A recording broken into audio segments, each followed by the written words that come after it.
வணக்கம் and welcome to the show interesting info. March 14 இன்னைக்கு international day of action for rivers அப்படின்னு சொல்லிட்டு ஒரு டே வந்து செலிப்ரேட் பண்ணுறப்பா. ரிவர்ஸ் அப்படின்னு ரிவர்ஸ் நினச்சிடாதீங்க, எனக்கு அந்தளவுக்கு தான் இங்கிலீஷ் வரனால புரிஞ்சுங்க. ரிவர்ஸ் அப்படின்றது நதிகள்ங்க. அதாவது 1998 அமெரிக்காவுடைய சர்வதேச நதிகள் சுற்றுச்சூழல் அமைப்பால் உருவாக்கப்பட்ட ஒரு டே. இது என்னன்னா நதிகள்லாம் வந்து பாதுகாக்கிறதுக்காகவும் அட் த சேம் டைம் அதில் வந்து ஒரு நடவடிக்கை எடுக்கிறதுக்கு மேஜராக வந்து இது எதுக்காக உருவாக்குனாங்கன்னா நீர் மேலாண்மை அப்படின்ற ஒரு கான்செப்ட்டுங்க. நீர் மேலாண்மைனா என்னப்பா அப்படின்னா, இப்போ வந்து கடல்லேருந்து நீர் ஆவியாகும், மேகங்கள் மறுபடியும் சேரும், மறுபடியும் வந்து மழை பெய்யும், மறுபடியும் நதிகளாகும், மறுபடியும் நம்ம அதை யூஸ் பண்ணுவோம், மறுபடியும் அது கடலில் போய் சேரும், மறுபடியும் மேகங்களாகும். இந்த ஒரு சுழற்சி இருக்குல்ல, இதில் ஒரு பெரிய தடையை நம்ம விதிச்சா என்ன ஆகுது? இப்போ நம்ம எல்லாத்துலேயும் அணையை கட்டு தண்ணியை வந்து தேக்கி வச்சிட்டோங்க. வச்சதுக்கப்புறம் அது வந்து கடலில் போய் சேரலை. அப்போ என்ன ஆகும்னா இயற்கையினுடைய சூழலில் ஒரு பெரிய மாற்றங்கள் ஏற்படும். இந்த விஷயங்கள் வந்து நடக்கக்கூடாது அப்படின்றதுக்காகவும் அட் த சேம் டைம் நம்ம வந்து கரெக்டான அளவில் தண்ணியை வந்து யூஸ் பண்ணால் போதும், மற்றதை வந்து கடலில் கொண்டு போய் சேர்க்கணும். இது மாதிரி நீர் மேலாண்மைக்குன்னு சில விஷயங்கள் இருக்குதுங்க. அந்த அடிப்படை விஷயங்கள்லாம் பாதுகாக்கிறதுக்காக உருவாக்கப்பட்ட ஒரு நாள் தான் இந்த நாள். இது ஒரு முக்கியமான ஒரு விஷயம் சொல்லணும்னா, இந்த 1998 இந்த அமைப்பு உருவானதுக்கு அப்புறம் என்ன பண்ணாங்கன்னா, அமெரிக்காவில் 60 மீட்டருக்கு மேலே இருக்கக்கூடிய உயரம் கொண்ட அந்த அணைகள் 2 அணைகளை வந்து அகற்றிட்டாங்க. ஸோ அதே மாதிரி பார்த்தீங்கன்னா ஸ்வீடனில் என்ன பண்ணாங்கன்னா 18 மீட்டருக்கு மேலே இதுக்கப்புறம் நம்ம அணைகளை கட்டக்கூடாதுன்னு சொல்லிட்டு சட்டத்தையே ஏற்றிட்டாங்க. ஸோ அந்தளவுக்கு நீர் மேலாண்மையில் ரொம்ப இம்பார்ட்டன்ஸ் கொடுத்துட்டாங்க. இந்த நீர் மேலாண்மைன்னு சொன்னது எனக்கு டக்குன்னு ஒரு ஞாபகம் வந்துச்சு. நான் இந்த ஷூட்டிங்லாம் போன அந்த காலகட்டத்தில் பார்த்தீங்கன்னா பயங்கர இம்ப்ரெஸ் ஆன ஒரு விஷயம் கொடிவேரி அணை அப்படின்னு சொல்லிட்டு. இந்த கொடிவேரி அணையை பொறுத்த வரைக்கும் என்ன கான்செப்ட்னா, மேட்டிலேருந்து சரிவை நோக்கி தான் இந்த தண்ணி வந்து வந்துட்டு இருக்குங்க. அப்போவே என்ன பண்ணியிருப்பாங்க அப்படின்னா, தன்னைத்தானே தூர் வாரிக்கிற மாதிரி நீங்கள் வந்து அதை க்ளீன் பண்ணி வைக்கணுன்ற அவசியம் கிடையாது. ஸோ அதுவே அது வந்து தூர் வாரிக்கும். அதே மாதிரி பார்த்தீங்கன்னா தண்ணி வந்து 2 பக்கமும் வந்து விவசாய நிலம் இருக்கும் அந்த நீர் பாயக்கூடிய இடத்துல. அது அப்படியே பார்த்தீங்கன்னா தண்ணி அந்த விவசாய நிலத்துக்கு போயிட்டு மறுபடியும் வேஸ்ட்டாலாம் போகாது. அதாவது இப்போ எக்ஸஸாலாம் தண்ணி போகாமல் மறுபடியும் எக்ஸஸாக தண்ணி இருந்துச்சுன்னா மறுபடியும் அந்த நதிக்கே வந்துடும். அதே மாதிரி ஒரு குறிப்பிட்ட அளவு மட்டும் தான் அந்த இடத்துல வந்து தேங்கி நிற்கும், மறுபடியும் அது வந்து கடலில் போய் சேர்கிற மாதிரி வந்து அந்த அமைப்பு வந்து அப்போவே உருவாக்கி வச்சிருப்பாங்க. இப்படி 1000 வருஷத்துக்கு முன்னாடி நம்ம ஆளுங்களே பண்ணிட்டு போயிடறாங்களே அப்படின்னு போது ஒரு பூரிப்பாக இருக்கும். நீர் மேலாண்மைன்னு டக்குன்னு அந்த ஞாபகம் வந்துச்சு, அதான் உங்கள்கிட்ட சொன்னேன். ஸோ இப்படி வந்து நீர் மேலாண்மையை வந்து பாதுகாக்கணுன்றதுக்கு 1998 அமெரிக்காவினுடைய சர்வதேச நதிகளுடைய சுற்றுச்சூழல் அமைப்பால் உருவாக்கப்பட்ட ஒரு தினமாக international day of action for rivers அப்படின்னு சொல்லிட்டு ஒரு டே வந்து அனுசரிக்கிறாங்க மார்ச் 14.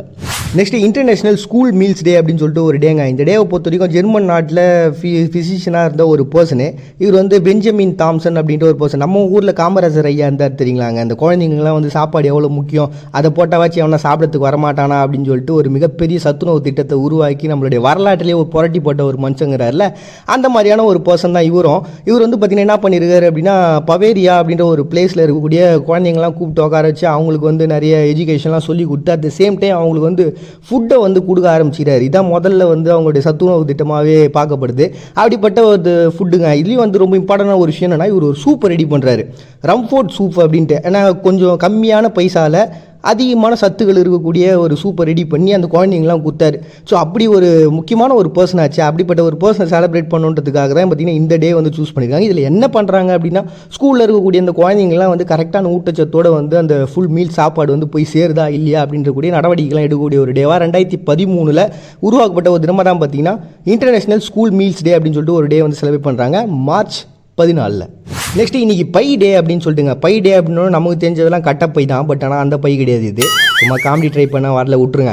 சரி, பை அப்படிங்கிறது பார்த்தீங்கன்னா இப்போது மேக்ஸில் 3.14 அப்படின்னு சொல்லிட்டு அதனுடைய எண் வரும். இதை வந்து பார்த்திங்கன்னா கொண்டாடக்கூடிய ஒரு நாள். இது என்ன, இதை போய் என்ன கொண்டாட வேண்டியது இது அப்படின்னு யோசிச்சிங்கன்னா, நம்ம 0 கண்டுபிடிச்சதுக்கப்புறம் எந்த அளவுக்கு ஒரு மிகப்பெரிய வளர்ச்சின்றது மேக்ஸில் நடந்தது, அந்த அளவுக்கான ஒரு பெரிய வளர்ச்சி பார்த்திங்கன்னா இந்த பையை கண்டுபிடிச்சதுக்கப்புறம் நடந்துக்குது. 1988 பார்த்திங்கன்னா சான் ஃப்ரான்சிஸ்கோவில் இருக்கக்கூடிய எரிபியலாளர்கள் தான் இந்த மேட்டரை வந்து ஃபஸ்ட் டைமாக அவங்க இந்த டே வந்து செலிப்ரேட் பண்ண ஆரம்பித்தாங்க. அட் சேம் டைம் பார்த்தீங்கன்னா யுனெஸ்கோ பார்த்துனே இருந்தாங்க, என்னப்பா இது இவங்க ஒரு டேவை செலிப்ரேட் பண்ணுறாங்களே, அப்போ நம்ம மேக்ஸை கொண்டாடணுமே அப்படின்னு சொல்லிட்டு 2019 இதே டேட்டை சூஸ் பண்ணி இன்டர்நேஷனல் மேக்ஸ் டே அப்படின்னு சொல்லிட்டு அவங்களும் ஒரு டே வந்து செலிப்ரேட் பண்ணுறாங்க. ஏன் இந்த நாளை இவங்க சூஸ் பண்ணாங்க அப்படின்னா, இனி என்ன டேட்டு 14, அதே மாதிரி என்ன மாதம் 3, அப்போ 3ஆம் மாதம் 14ஆம் தேதி. அதே மாதிரி பார்த்தீங்கன்னா 2015 சான் ஃப்ரான்சிஸ்கோவில் ஸ்டார்ட் பண்ணாங்களே. இந்த பையன் வந்து நம்ம நம்பராக எழுதணும் அப்படின்னா 3.1415 அப்படின்னு சொல்லிட்டு வருங்க. ஸோ அந்த டே வந்து அப்படியே பார்த்தீங்கன்னா இந்த 2015 3ஆம் மாதம் 14ஆம் தேதி அப்படின்ற ஒரு கான்செப்டில் வரதுனால பார்த்தீங்கன்னா இவங்க இந்த டேட்டை சூஸ் பண்ணி ஒவ்வொரு வருஷமும் பார்த்தீங்கன்னா இன்டர்நேஷனல் மேக்ஸ் டே அப்படின்னும் at the same time pi day அப்படின்னு சொல்லிட்டு செலிப்ரேட் பண்ணுறாங்க March 14. Next day professional speaker celebration day அப்படின்னு சொல்லிட்டு ஒரு டேங்க. ஏன்னா இப்போ ஒரு நாட்டினுடைய ஆட்சியும் வீழ்ச்சியும் வந்து பேச்சால் தாங்க நடந்துனுக்குது. அதுவும் பார்த்தீங்கன்னா இந்த ஹிட்லருடைய காலத்துலேருந்து ஹிட்லர் நீ இவ்வளோ பெரிய ஆளாகிறாரு அப்படின்னா அது காரணம் என்ன அர்த்தம்? அதுக்கும் வந்து பேச்சு தான். அவர் பேசி தான் பார்த்தீங்கன்னா அவ்வளோ பெரிய விஷயத்தை அவர் சாதிச்சார்.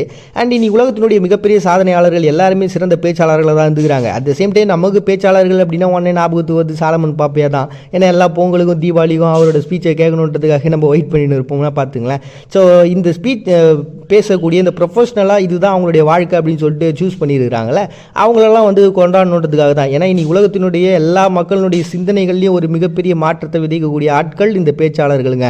ஸோ அப்படிப்பட்டவங்கள கொண்டாடுறதுக்காக ஃபஸ்ட் டைமாக 2023 போன வருஷம் தான் பார்த்தீங்கன்னா இது வந்து எல்லாரும் உட்காந்து பேசி இதுக்கு ஒரு முடிவு எடுத்தாங்க. இந்த ஒரு டே எல்லாரும் கொண்டாடுறாங்களே, நமக்குன்னு ஒரு டே கொண்டாடலாம்னு சொல்லிட்டு. அதில் 1998 பார்த்தீங்கன்னா இது ஃபஸ்ட் டைமாக உலக பேச்சாளர்கள் கூட்டமைப்பு அப்படின்ட்டு நிறுவனாங்க. ஸோ அப்படி நிறுவப்பட்டதில் இன்றைக்கி பார்த்தீங்கன்னா ஏகப்பட்ட நாடுகள் இருக்குது. Australia, India, Ireland, Philippines, New Zealand அப்படின்னு சொல்லிட்டு. ஸோ எல்லா நாடுகளும் ஒன்றா சேர்ந்து உருவாக்கப்பட்ட ஒரு தினமாக பேச்சாளர்கள் கொண்டாடுறதுக்காக ப்ரொஃபஷனல் ஸ்பீக்கர்ஸ் டே அப்படின்னு சொல்லிட்டு ஒரு டே வந்து செலிப்ரேட் பண்ணுறாங்க மார்ச் 14. வேர்ல்டு கிட்னி டே அப்படின்னு சொல்லிட்டு ஒரு டேங்க. இது எதுக்காக அப்படின்னா அந்த கிட்னி அப்படின்றது சாதாரண விஷயம் கிடையாது. இந்த சிறுநீரகத்தில் ஏற்படக்கூடிய பாதிப்பு அப்படின்ற இன்னைக்கு உலக லெவலில் 2வது இடத்துல மனுஷனுக்கு ஏற்படக்கூடிய வியாதிகளில் ஒரு மிகப்பெரிய முக்கியமான ஒரு விஷயமா இது இருக்குது. இந்த சிறுநீரகத்தை நீங்கள் கரெக்டாக பார்த்துக்கல அப்படின்னு வச்சிங்களேன், ஏகப்பட்ட வியாதிங்க அதோட சேர்ந்து உங்களுக்கு வந்துடும். அதனால் தயவு செஞ்சு புரிஞ்சுங்க, அந்த கிட்னியை பாதுகாத்துங்கன்ட்டு. ஏன்னா இந்த கிட்னி சம்மந்தப்பட்ட வியாதிகளை குணப்படுத்துறதுன்றது ஈஸியான ஒரு வேலை தான்.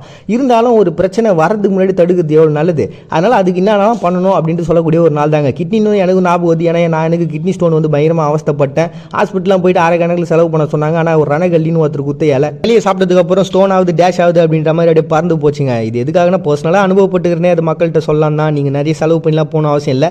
11 mmக்கு கீழே இருக்கக்கூடிய ஸ்டோன் எல்லாத்தையுமே வந்து நிச்சயமாக இந்த ரணகல்லி அப்படின்ற ஒரு இலையால் உங்களால் வந்து க்யூர் பண்ணிக்க முடியுங்க. ஸோ கிட்னி ஸ்டோன் பெயினால் பயங்கரமாக அவஸ்தப்பட்டுக்கிறவங்க இந்த இலை எங்கன்னா கட்சிதுன்னா அது எப்படி சாப்பிடணும்னு பக்கத்துவங்களாம் கேட்டு விசாரிச்சு சாப்பிட்டுக்குங்கப்பா. பர்சனல் இன்ஃபர்மேஷன் அதனால் ஷேர் பண்ணேன். ரைட்டு. அப்படி இந்த கிட்னியை பாதுகாக்கிறத உருவாக்கப்பட்ட பற்றி தான் பார்த்தீங்கன்னா வேர்ல்டு கிட்னி டே அப்படின்னு சொல்லிட்டு செலிப்ரேட் பண்ணுறாங்க மார்ச் 14. மதர் டங் டே அப்படின்னு சொல்லிட்டு எஸ்டோனியா வந்து செலிப்ரேட் பண்ணுறாங்க. எஸ்டோனியாவில் இது ஒரு மிக முக்கியமான ஒரு நாளுங்க. காரணம் என்ன பார்த்தீங்கன்னா கிறிஸ்டி ஜான் ஜாக்கன் பீட்டர்சன் அப்படின்ற ஒரு பர்சன் 1801 வாழ்ந்த ஒரு மனுஷன். இந்த மனுஷன் பார்த்தீங்கன்னா 21 வயசுலேயே வந்து இறந்துட்டாருங்க. சின்ன வயசுலேயே இறந்துருந்தாலும் இவருடைய கவிதைலாம் பார்த்தீங்கன்னா அவங்களுடைய மொழியை வந்து சிறப்பிக்கிற அளவுக்கு மிக பிரம்மாண்டமாக இருக்கும்.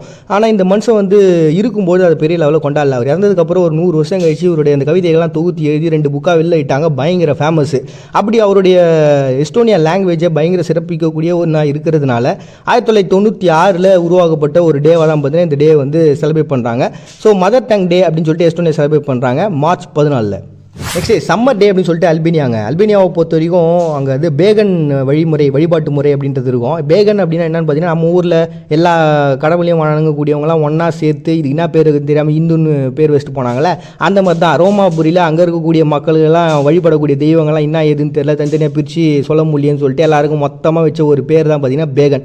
அதில் ஒரு வழிபாட்டு முறை தான் இது. என்னன்னா இந்த குளிர்காலம் முடிஞ்சிச்சு, கோடை காலம் ஸ்டார்ட் ஆகுது. அதனால் பார்த்தீங்கன்னா கடவுள் பெண் கடவுள் இதுக்கப்புறம் தான் நமக்கு வெளில வர போகிறோம், நமக்கு ஒரு மிகப்பெரிய வசந்த கொடுக்க போகிறோம் அப்படின்னு சொல்லிட்டு அங்கே இருக்கக்கூடிய மக்கள், அதுவும் குறிப்பாக எல்ஃபசான் அப்படின்ற ஒரு பிளேஸில் இருக்கக்கூடிய மக்கள்லாம் சேர்ந்து செலிப்ரேட் பண்ணுற ஒரு நாளாக இருந்தது. ஆனால் இன்றைக்கி பார்த்தீங்கன்னா நாடு முழுக்கவே பயங்கர பிரம்மாண்டமாக இதை செலிப்ரேட் பண்ணுறாங்கப்பா.